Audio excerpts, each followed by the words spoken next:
KPK membuka peluang memeriksa mantan Ketua KPK, Firly Bahuri yang diduga merintangi penyidikan saat awal pengusutan kasus suap pergantian antar waktu calon anggota DPR RI Hasto Kristianto dan Harun Masiku. Dugaan itu diungkap mantan penyidik KPK Ronald Paul Sinyal.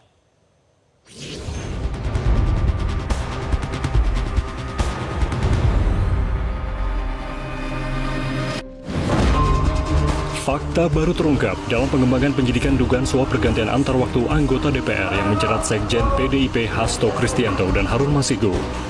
Usai menjalani pemeriksaan, mantan penyidik KPK Ronald Paul Sinyal belak-belakan mengungkap adanya intervensi dari mantan Ketua KPK Firly Bahuri dalam penanganan kasus suap Harun Masiku pada 2020 lalu. Ronald pernah menyebut dirinya dan beberapa penyidik sempat mengusulkan agar Hasto Kristianto segera ditetapkan sebagai tersangka. Namun permohonan itu terganjal restu dari pimpinan KPK salah satunya yakni Firly Bahuri. Selain itu, Ronald juga menyampaikan soal rencana menggeledah kantor DPP PDIP di Menteng, Jakarta Pusat tahun 2020 namun digagalkan oleh Firly. Sempat kan viral ya dulu ya pengen melakukan penggeledahan di kantor DPP ya, cuman itu selalu disebut jangan dulu sedang panas dan semacamnya. Itu sudah saya sampaikan juga bahwa kita reda dulu temponya biar sedikit adem dulu lah ya kan. Dan itu saya sampaikan juga. Sebenarnya kan tidak bisa juga ya seperti itu dihalang-halangi ya. Cuman itu yang terjadi di masa kepemimpinan pemerintah sebelumnya seperti itu sih. Izin ke Kasatgas dan sampai ke pimpinan, emang pimpinan tidak mengeluarkan izin. Semua pimpinan atau Pak MP? Ya secara legalitas harusnya seluruh pimpinan ya, tapi yang tidak menyetujui dan secara detail tidak oke itu emang dari Firly Bahuri sendiri langsung ke Kasatgas saya menyampaikan jangan dulu. Atas dasar keterangan mantan penyidik KPK, Direktur Penyidik KPK Asep Guntur Rahayu memastikan akan mendalami dugaan keterlibatan Firly di kasus Harun Masiku. Menurut Asep, peran Firly akan ditelusuri lewat keterangan sejumlah mantan penyidik yang akan diperiksa sebagai saksi. Apakah akan dipanggil yang bersangkutan ini sedang kita dalami. Jadi beberapa penyidik juga kita minta keterangan ya saat ini di perkara ini. Penyidik-penyidik yang saat ini ada di luar ya, sudah tidak berdinas lagi di KPK, kita minta keterangan seperti apa penanganan perkara pada saat itu. Di sisi lain, politikus PDIP Guntur Romli membantah anggapan PDIP turut dibackingi Firly ketika menjabat sebagai Ketua KPK. Ia menegaskan, partainya tak pernah dibantu dan bisa mengintervensi KPK kala Firly memimpin lembaga anti rasuah itu. Kita nggak usah ngomong masalah Firly dan sebagainya. Tapi kalau kita menyebut posisi Ketua KPK, kan apa bedanya dengan Pak Firly dulu? Itu kan? Oke. Kaitan. Baik. Ini persoalan menurut saya. Jadi kalau memang bicara soal intervensi, kita juga harus melihat ya, yang lama dengan yang baru itu polanya sebenarnya sama kalau saya melihat gitu loh. Kalau disebut yang dulu ada intervensi, berarti sekarang pun juga tidak bebas dari intervensi ketika pola-pola itu ada Jenderal Bintang 3, polisi yang masih aktif, sama-sama menjabat di Kuningan ya kan? Apa bedanya? Dari Jakarta, Tim Liputan Metro TV. Mantan penyidik KPK Ronald Paul Sinyal belak-belakan bicara mengenai peran Firly yang enggan merestui status tersangka Hasto di tahun 2020 lalu. Firly juga disebut menolak penggeledahan kantor DPP PDIP. Benarkah kesaksian mantan penyidik KPK Ronald Paul semakin mengkonfirmasi adanya intervensi pimpinan lama KPK dalam kasus Hasto dan Harun Masiku? Kita akan membahasnya bersama dengan kuasa hukum Hasto Kristianto, Magdir Ismail, dan mantan penyidik KPK Lakso Anindito. Pak Magdir dan Mas Lakso, selamat malam. Selamat malam, Leonard. Ya. Ini menjadi semakin menarik perjalanan kasus ini. Saya ingin bertanya dulu ke Mas Lakso. Sebetulnya kami tadinya berharap bisa bertanya kepada Mas Ronald ya, tapi kelihatannya tidak bisa. Tapi kalau untuk sepengetahuan Anda, Mas Lakso, apakah yang disampaikan Ronald itu bahwa Firly Bahuri menghalang-halangi kasus ini itu benar atau bagaimana? Ya, saya melihat bahwa apa yang disampaikan oleh rekan saya Ronald Paul Sinyal itu sepenuhnya adalah sesuatu yang benar.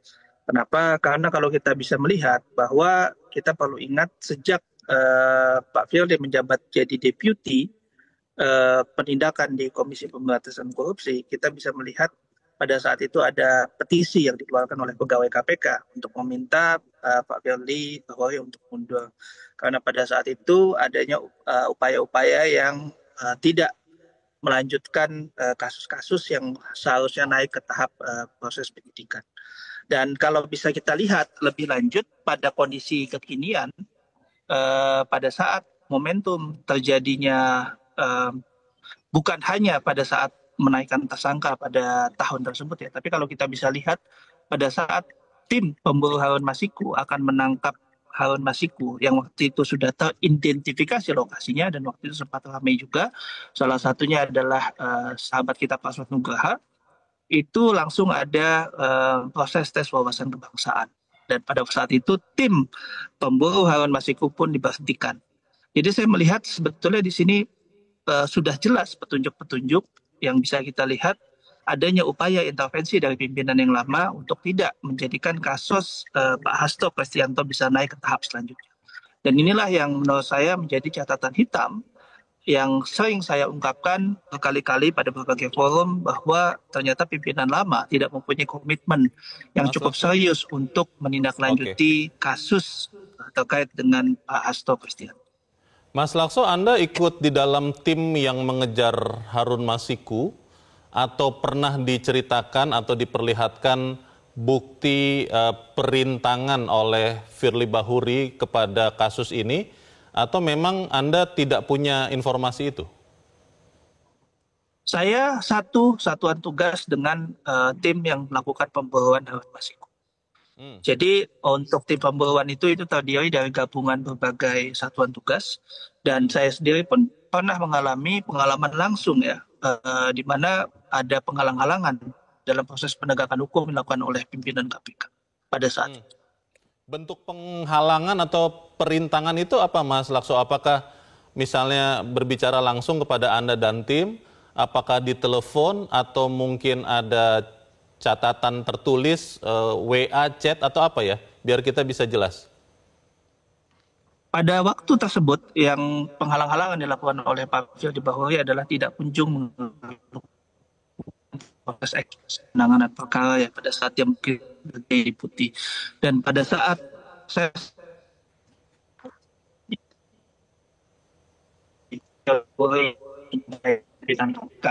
kita bisa melihat bahwa pada saat sudah bukan ya posisi identifikasi mengenai posisi Harun Masiku, itu juga dilaksanakan proses tes wawasan yang akan 57 pegawai KPK termasuk tim yang mengejar Harun Masiku.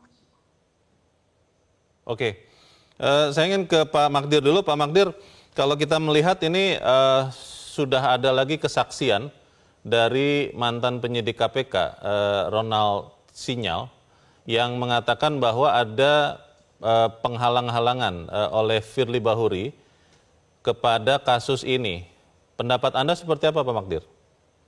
Ya, sebenarnya kalau memang betul ada seperti itu kan internalnya KPK. Ya kan tidak ada kaitannya dengan apa yang dipersangkakan kepada Pak Hasto. Ya, saya kira terlalu jauh kalau andai kata diasumsikan bahwa penghalangan, kalau memang betul ada ya penghalangan penyidikan dilakukan oleh Pak Firly, itu seolah-olah atas intervensi dari Pak Hasto. Karena begini kan, kalau kita coba lihat baca secara baik ya, pasal 21 tentang penghalangan itu ada tindakan yang jelas gitu loh. Merintangi itu kan bukan cuma sekedar ngomong-ngomong ya, tetapi atau juga menggagalkan. Dalam pasal ini kan begitu gitu loh. Ya. Jadi saya kira ya, kalau saya sih apa yang dikatakan oleh Saudara Lakso itu tadi, ini kan cerita dari orang lain. Ini kan keterangan seperti ini adalah keterangan dauditu. Apa betul dia mendengar dari Pak Firly yang mengatakan bahwa ini tidak boleh dilakukan penyidikan atau tidak boleh dilakukan penggeledahan? Ya, saya ingat betul ketika pada awal perkara ini muncul, ketika kalau saya tidak keliru itu tanggal 20 Januari tahun 2020 itu memang ada sejumlah penyelidik KPK yang datang ke kantor DPP PDIP tanpa ada surat apapun, tanpa ada keterangan apapun, mereka hanya mengatakan mau menggeledah kantornya PDIP, khususnya ruangannya Mas Hasto. Ya tentu saja kan tidak diizinkan oleh orang-orang yang menjaga ketika itu. Sebab mereka tidak menunjukkan bukti adanya izin penggeledahan itu. Paling tidak kan ketika itu kan penggeledahan itu kan mesti ada izin dari pimpinan kan, ada surat perintahnya. Nah, selain itu ya, penggeledahan itu pun kalaupun memang betul ada, itu terkait dengan apa? Karena begini kan, ketika orang disangka atau diduga melakukan perbuatan menyuap, ya, itu kan harus terkait, penggeledahan itu terkait dengan perbuatan suap itu, bukan terhadap hal-hal yang lain. Karena bagaimanapun juga, sudah Pak Leonard ya, kalau misalnya kemarin kita lihat diberitakan ada penggeledahan di rumahnya Pak Hasto, dibawa berapa tas, kalau menurut keterangan dari kawan-kawan ada 4 koper yang dibawa. Tetapi yang mereka dapatkan, yang mereka tunjukkan cuma 1 flash disk dan 1 buku kecil. Nah ini kan semuanya, ini kan cuma drama-drama saja yang dilakukan oleh KPK maupun ex penyidik penyidik KPK. Saya kira ini bukan satu pelajaran yang baik untuk penegakan hukum kita, gitu loh. Ya, saya kira ini justru tindakan-tindakan inilah yang akan merupakan penghalangan terhadap penyidikan. Apalagi tadi misalnya satu hal yang saya kira perlu mendapat perhatian kita. Tadi dimunculkan dalam berita ini, Effendi Simbolon mengatakan bahwa Mas Hasto itu sudah dibantu oleh Jokowi supaya perkara ini tidak jalan. Mohon maaf, kita harus jeda dahulu Pak, nanti kita akan lanjutkan selepas jeda, dan pemirsa tetaplah bersama kami. Prime Time News segera kembali. Terima kasih pemirsa, Anda masih bersama kami dan saya masih bersama dengan kuasa hukum dari Hasto Kristianto, Magdir Ismail, dan mantan penyidik KPK Lakson Indito. Saya ingin ke Mas Lakso dulu. Mas Lakso, tadi Pak Magdir mengatakan bahwa ini sebetulnya tidak dialami Anda langsung begitu, bahwa ada bukti perintangan yang dilakukan oleh Firly Bahuri. Tanggapan Anda bagaimana, Mas Lakso? Ya, jadi saya kenapa bisa sampai mengatakan dan menjelaskan mengenai proses yang dikatakan sinyal itu adalah benar? Karena saya mengalami sendiri juga pada saat Pak Firly menjadi deputi penindakan dari Komisi Pemberantasan Korupsi. Jadi ketika kita melihat, dan saya merupakan bagian dari orang yang disingkirkan melalui tes wawasan kebangsaan.